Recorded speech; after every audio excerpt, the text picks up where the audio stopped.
Da, da, da.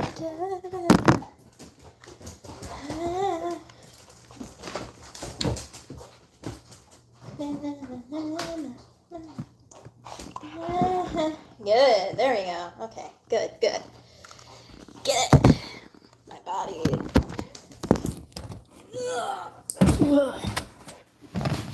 Everything's there. Oh, Lord. I probably should have prepared for this a little better, but it's fine. It's fine. Okay, Cheetos. Please don't steal my Cheetos. Above. Back there. This back here. Look at my titties. Come here.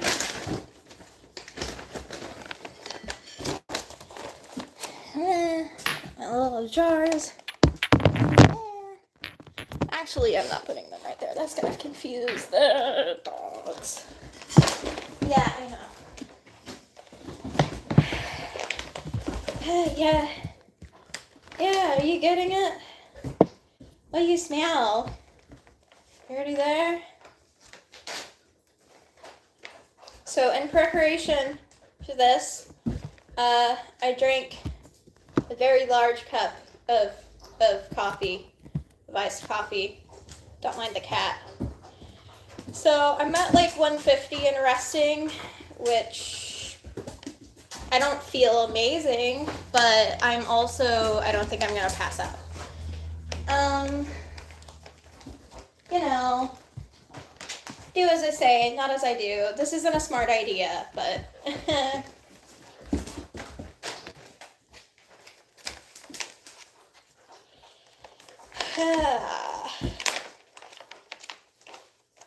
okay, it's like 1:35. That's fine. I'll be fine. Just gonna stuff my pockets real quick.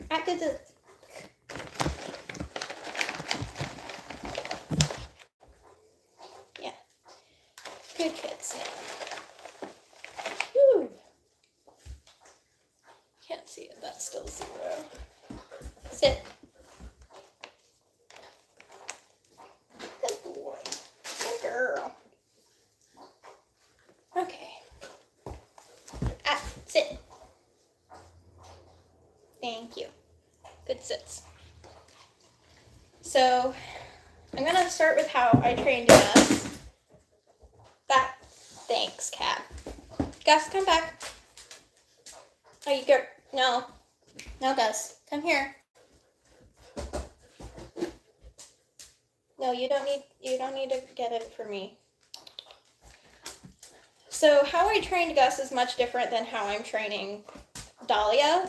I don't think there's really the right and wrong way to do this, though. In my opinion, that's just kind of how I am with dog training. I think there are multiple ways you can teach. But with Gus, whenever I was feeling symptomatic, I would have him come over and alert. Yes. And also now I'm being attacked, so where did my pull socks go?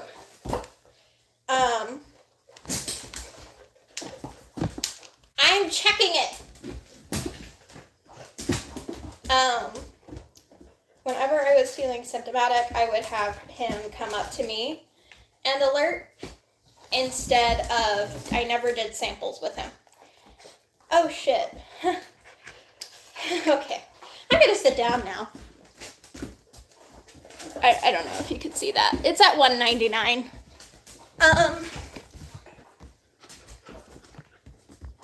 Yeah, that's good.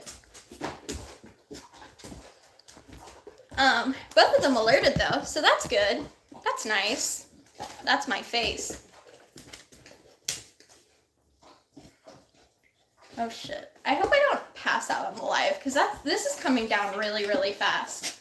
A little bit too fast, if I'm gonna be honest. Okay, good. We're settling out at 1:30, so I don't think I'll pass out.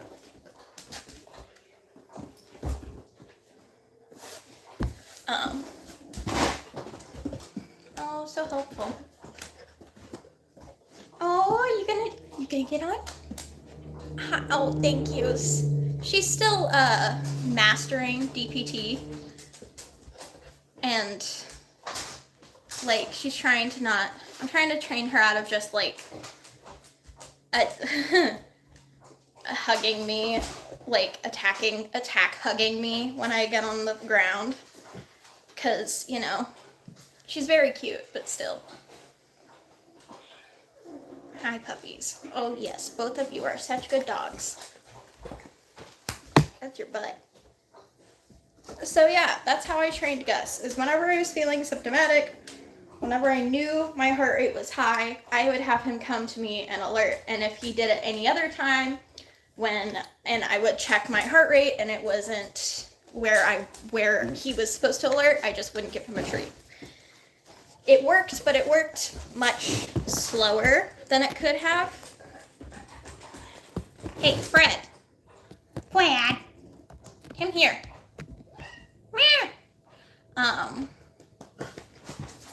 But again, it still worked. So, you know, if you don't have the energy or you don't want to do samples, or doing samples might be it putting you in a dangerous situation, then don't do samples. It's really not that serious, in my opinion. You can train without samples. But with her, I did choose to do samples, just to expedite the process. So, I'm still at 130. I don't think it's gonna come down anymore, honestly. Gus, hey, can we go crate? Can we go crate? Come on, bud. Come. Gus. Come on. Go crate. Thank you.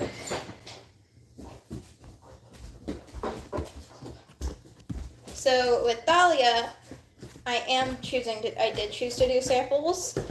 And the way that I'm doing this, was I actually went to Michael's and I got 2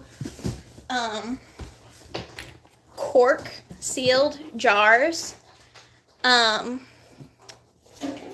You don't have to do this. I've seen people do this with normal jars. Or even like medicine bottles with a hole in it. You know, I've seen people do this with multiple things. I just did the cork sealed jars because, in my opinion, they're sturdier and they kind of seal in the scent better. So, this one is marked with an L, although it's kind of coming off. This scent sample was taken at, I think, 85.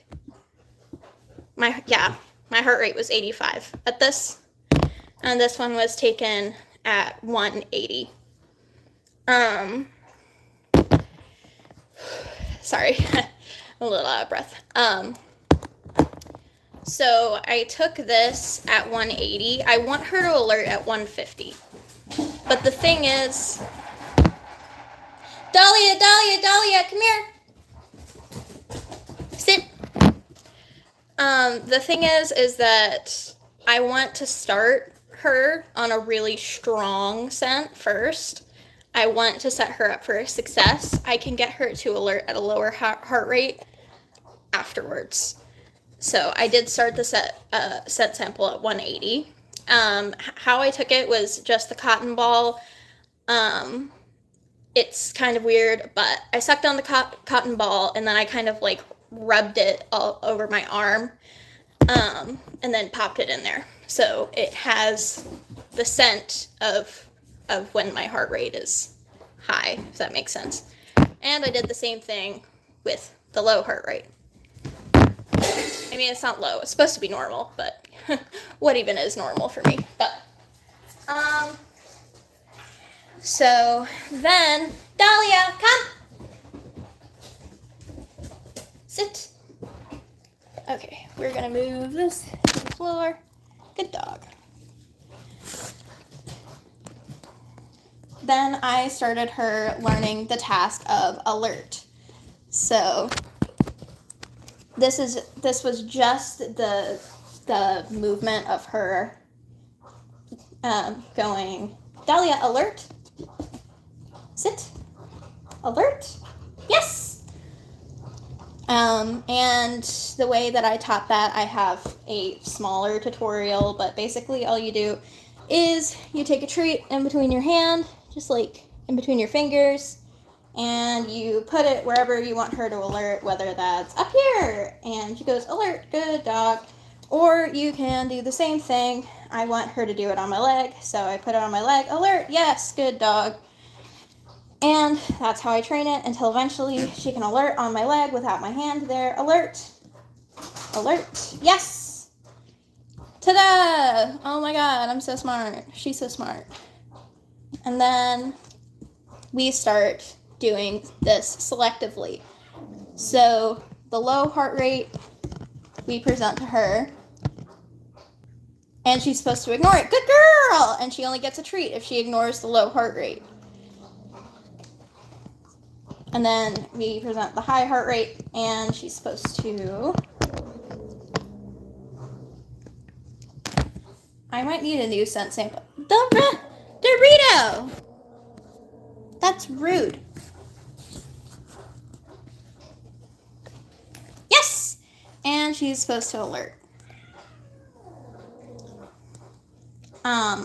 But the thing is that I've already started moving her off of the scent samples. Yes! So that she alerts to me instead of the sample. But we've already gotten through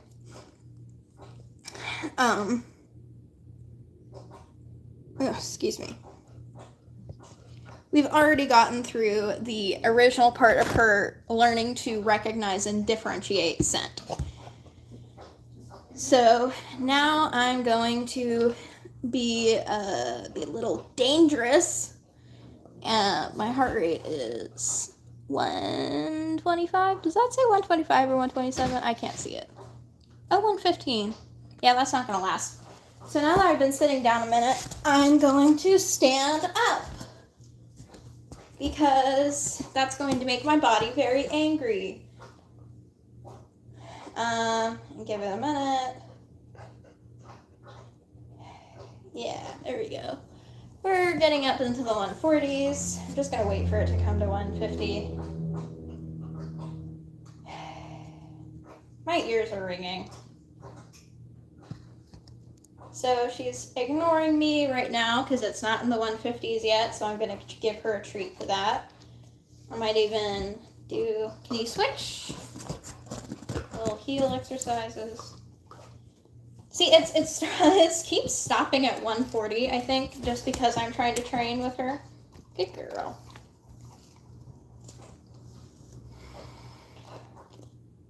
Good girl, good girl. Good ignore. Wait, get down. We're still working on the jumping. Hey, can you heel? No, come here. Can you heel? Good dog.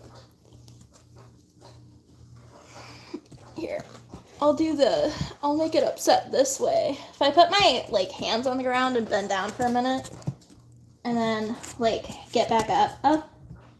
Oh, I really hope I don't pass out doing this. Yeah, so it went down to 89, and now I'm just gonna spring back up. This should work. Yeah, I can. Woo! Again, training this isn't always very fun. Can you check? Good girl! So it got up to 149, which is, I think, as close to 150 as I want to get right now. Just because it is seesawing and it's going down. Hey, Dorito. It's going down pretty rapidly, randomly, and I don't want to pass out on camera because that's, embarrassing, I guess. No. Oh, shit. I'm going up to 140. Good girl. I wonder if she'll catch it when I go down. Good girl. Oh, can you check?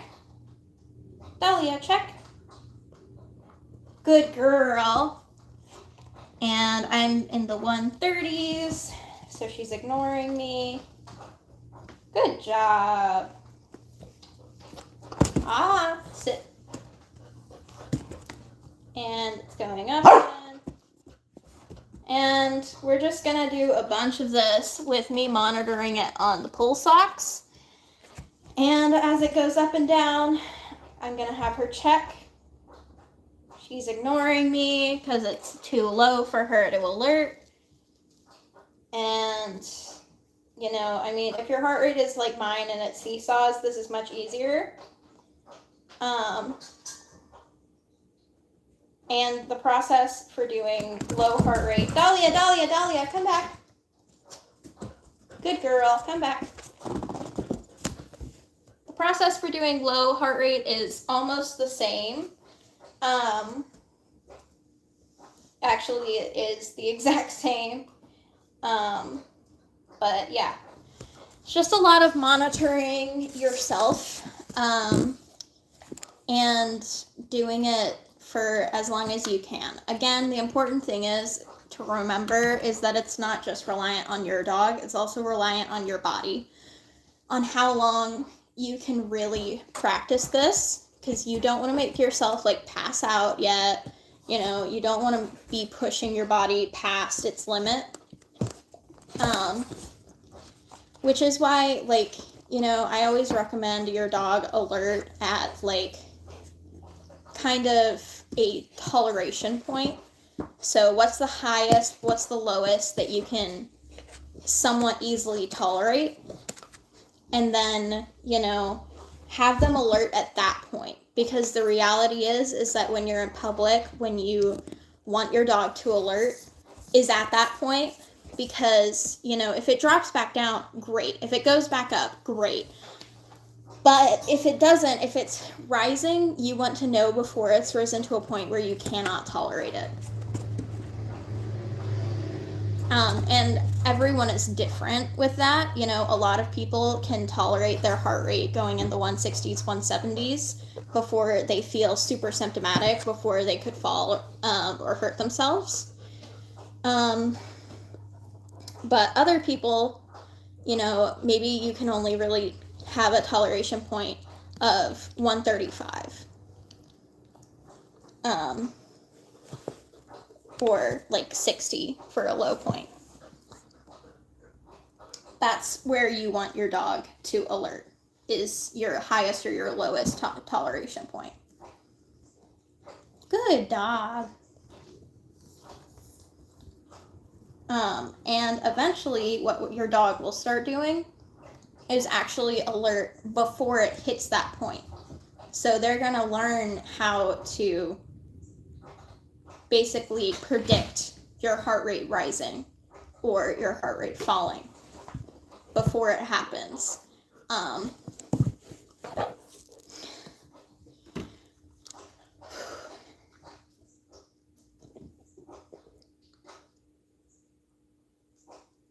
And again, if you see somebody else doing it a different way, that doesn't necessarily mean that that way is incorrect. You know, again, in my opinion, there are several ways to teach a task like this. And some are more convenient for some, and like, it just, if you want to expedite the process, whichever one you feel is best for you, works best for how you're training your dog, is the one that you are going to pick. I mean, I was talking to somebody yesterday who was like talking about vest training, and they were like, oh, I didn't do it how you did it, so it must be wrong. But again, it really just depends. Especially with vest training, in my opinion, there are several ways to do it, and there are several ways to get the exact same result or a different result. Not everyone wants their dog to know when they are and aren't working, or the difference between when their vest is on and when their vest is off. And some people do want their dog to know the difference and have that freedom. It just depends. Oh my gosh, you're so silly. Anyway, I will be taking any additional questions now. So, I don't know who's on the live. I only have one person. Whew. Any questions, things that I missed? Other tasks that you would like to know about how to train?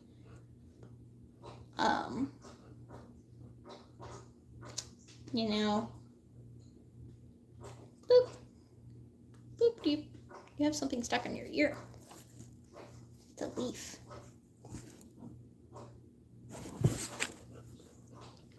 Yeah? Oh, he's a baby puppy. Oh, he's a baby puppy. Woo! Pat, pat, pat. Pat, pat, pat. Pat, pat, pat. Pat. Boopy Snoopy. Anything that you're wondering how I trained Gus, I can demonstrate on her because she is taking on all of Gus's tasks and then some.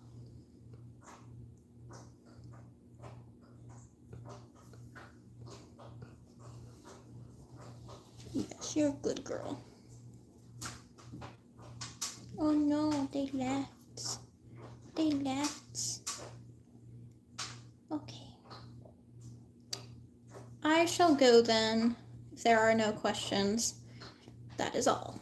If there are any questions, I don't know if you can comment on this video when I upload it or not, but just ask somewhere.